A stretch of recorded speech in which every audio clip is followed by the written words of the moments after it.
Para encerrar então essa aula de hoje, a aula número 4, eu vou falar sobre Cristo, nosso exemplo de exaltação. É bom só nós relembrarmos que essas aulas estamos falando sobre a carta de Paulo aos Efésios, e ele começa a carta agradecendo a Deus, louvando a Deus pela eleição, pela predestinação. E agora, nessa aula, nós falamos sobre a oração dele, a sua intercessão, a sua gratidão a Deus pela vida da igreja de Éfeso, pela fé da igreja em Cristo, pelo amor deles para com as pessoas, e traçando também, trazendo também à tona o fato de que estas bênçãos espirituais que a igreja tem em Cristo, ou recebe em Cristo, são atuais. E além de ser atuais, elas são futuras também. Dentre estas bênçãos espirituais, nessa aula, que quando ele começa a falar nessa aula de Cristo, do poder de Deus, né, na aula passada, no vídeo passado, do poder de Deus, a esperança da igreja, né, qual é a esperança da igreja, a sua intercessão, que ele faz justamente falando sobre isso. E agora ele termina, né, o nosso autor da lição aqui, ele termina falando sobre a pessoa de Cristo, né, que depois de todo o sofrimento que Jesus passou, ele foi exaltado, né, recebeu a exaltação do Pai. E eu até disse ontem que Paulo trata sobre isso lá em Filipenses, na carta dele aos Filipenses, no capítulo 2. E aqui no texto de hoje ele fala assim, Cristo as primícias dos que dormem. E por que ele traz isso agora, né? Porque esta é uma das bênçãos espirituais que a igreja vai receber, que a igreja herdará. Dentre tantas as outras que nós já falamos, o perdão, a eleição, a regeneração, o Espírito Santo, o penhor, né, que é o selo do Espírito Santo como penhor. Dentre todas essas, ainda temos a nossa ressurreição, a ressurreição dos mortos, que aguarda, né, o que a igreja aguarda. A igreja, assim como Jesus ressuscitou, a igreja que crê em Jesus, que aceita Cristo como Senhor e Salvador, também será herdeira dessa bênção, da ressurreição. Então Paulo fala justamente sobre isso aqui nesse texto. Ele fala que Cristo é as primícias dos que dormem, ou seja, daqueles que ressuscitam.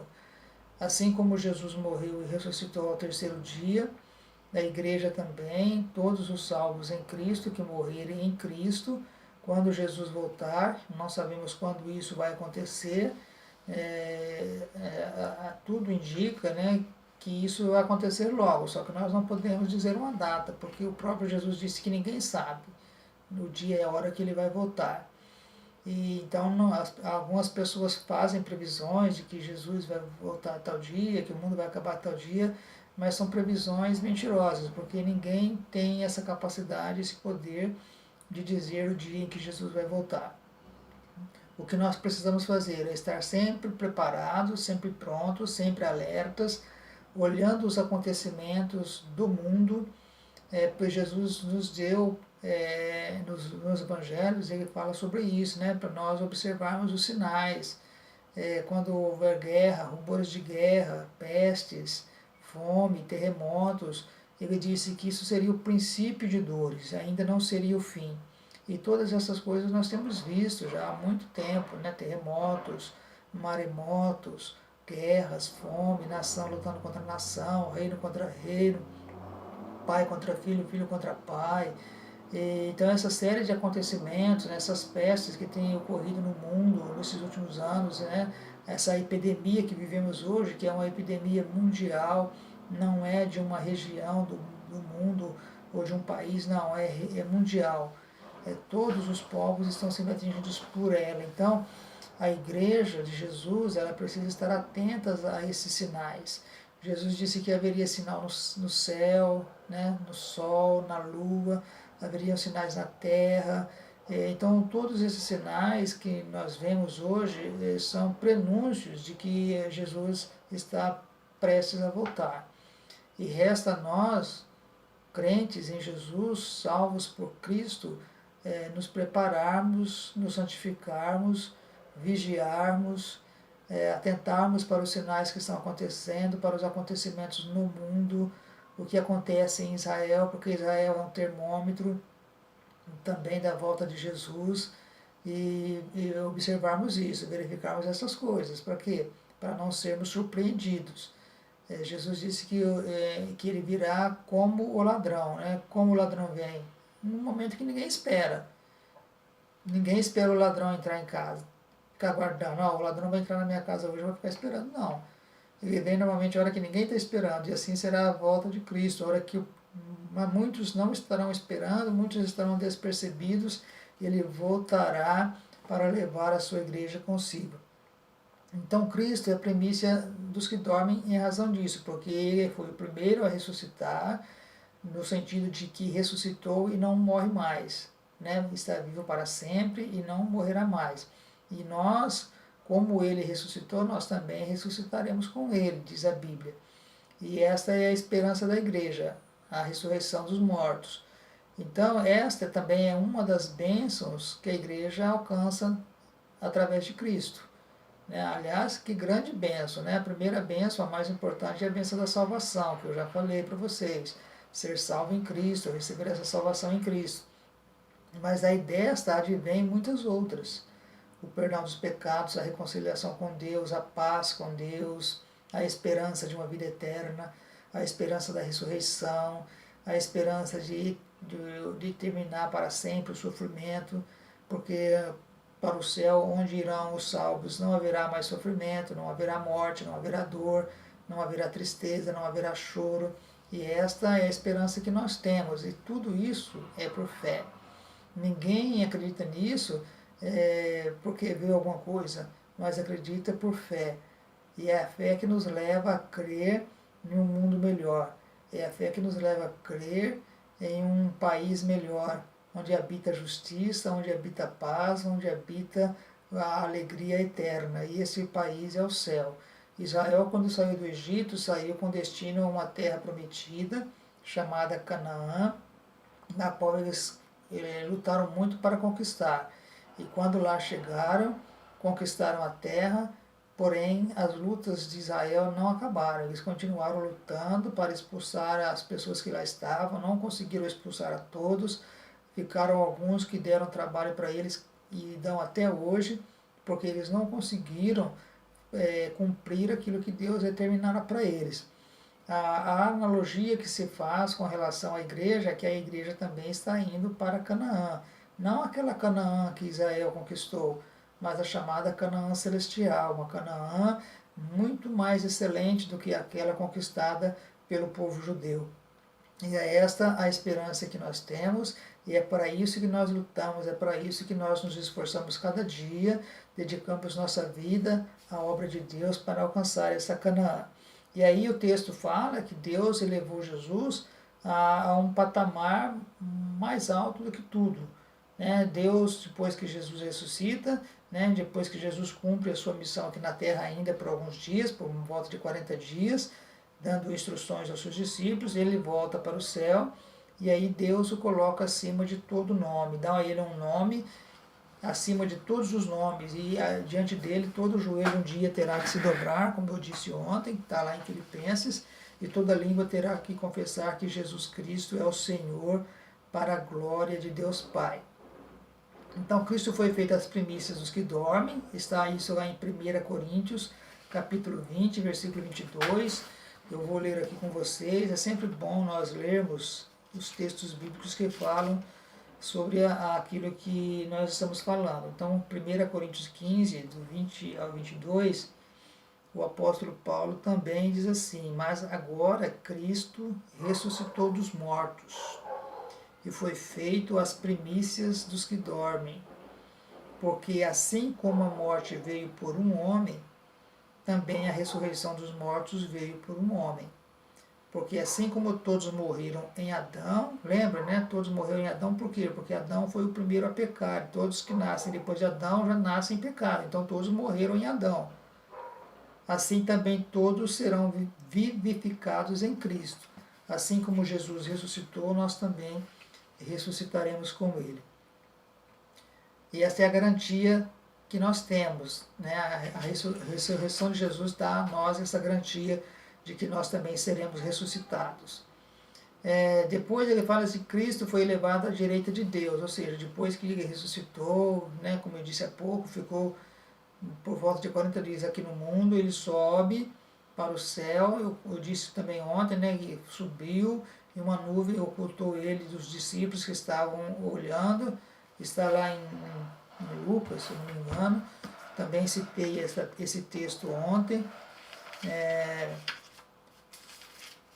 mais ou menos umas 500 pessoas estavam observando isto, a subida de Jesus aos céus.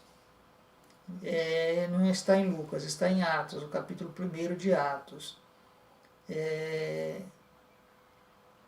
No versículo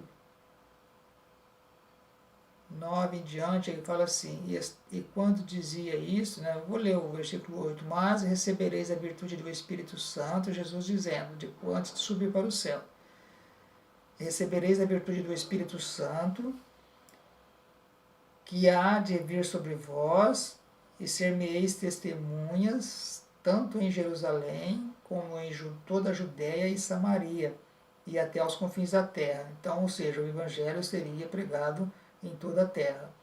E quando dizia isto, vendo-o eles, foi elevado às alturas, e uma nuvem o recebeu, ocultando a seus olhos. Ou seja, Jesus foi, uma nuvem levou, né? Jesus foi subindo para o céu, elevado às alturas, e uma nuvem o recebeu, ocultando ele dos olhos dos discípulos.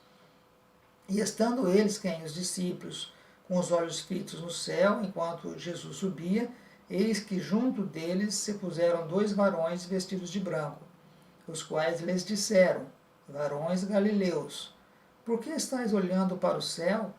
Esse Jesus que dentre vós foi recebido em cima no céu, há de vir, assim como para o céu o vistes ir. Então voltaram para Jerusalém, do monte chamado das Oliveiras, o qual está perto de Jerusalém, à distância do caminho de um sábado, e entrando subiram ao cenáculo onde habitavam Pedro, Tiago, João e André, Filipe, Tomé, Bartolomeu e Mateus, Tiago, filho de Alfeu, Simão, os zeladores, Judas e Tiago. Todos estes perseveravam unanimemente em oração e súplicas com as mulheres e Maria, mãe de Jesus, e com seus irmãos. Então veja aqui, né, que essa ascensão de Jesus foi vista por mais ou menos 500 irmãos. Há outro texto que fala isso, que mais ou menos 500 pessoas presenciaram essa subida de Jesus. Então, assim como ele subiu, também ele voltará. E foi o que o anjo disse para eles. E quando ele sobe, ele, né, foi para o céu e foi sentar no trono ao lado de Deus. Então Deus colocou Jesus sentado à sua direita, no trono à sua direita, onde ele está, e essa, né, está aguardando o momento de retornar para buscar a igreja. Então Jesus vence, né, o pecado, vence todo o mal e recebe a autoridade. Lá em Mateus 28, 18, Jesus diz, é-me dado todo o poder nos céus e na terra. Né? Quando ele chega lá no céu, todo o poder foi dado a ele pelo Pai. Então, com isso, ele nos faz o quê? Assentar nas regiões celestiais. Todos aqueles que aceitam Jesus estão assentados nas regiões celestiais em Cristo, certo? E com esse direito, né, um direito que não merecíamos, mas nos foi dado de também sermos abençoados com a ressurreição dos mortos. Cristo foi exaltado sobremaneira, acima de todo principado, de todo poder, de potestade e domínio, e de todo nome que se nomeia. Significa que ele foi exaltado acima de toda eminência do bem e do mal, de todo título que se possa conferir nessa era e também no porvir. Ou seja, o nome de Cristo está acima de tudo. Ele é o Rei dos reis e Senhor dos senhores. Ele é a cabeça da igreja. Ele é o Redentor da humanidade, o Salvador do mundo. Deus fez com que a igreja criasse um corpo, certo? Que são os membros, nós, que eu já, como eu já disse, todas as pessoas que aceitam a Jesus, espalhada por toda a face da terra, faz parte do corpo de Cristo. E essas pessoas que somos nós, igreja, somos o tabernáculo de Deus, já disse isso algumas vezes para vocês, somos o templo do Espírito Santo, porque o Espírito Santo habita em nós. Há necessidade de nos reunirmos em templo? Sim, porque essa é a comunhão da igreja. A igreja se reúne para ter a comunhão entre os irmãos. Mas o templo do Espírito Santo somos nós. Nós somos o templo do Espírito Santo e ele habita em nós. E esta bênção, esta graça nos foi dada através da morte de Jesus. Então, a lição número 4, ela dá essa ênfase daquilo que é a igreja, né? A importância da igreja, o significado da igreja, as bênçãos que a igreja recebe, advindas do seu reconhecimento, da sua fé em Cristo.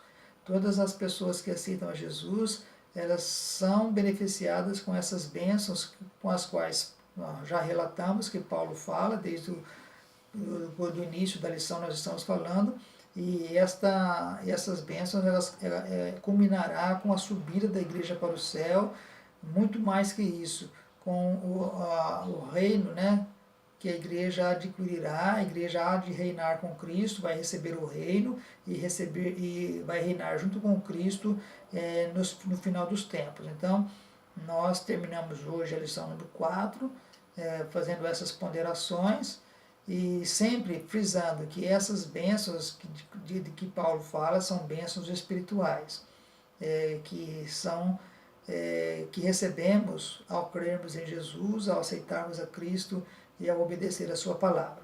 Então, a lição de número 4 está encerrada. Providenciarei os vídeos da lição número 5. Que Deus abençoe a todos, em nome de Jesus.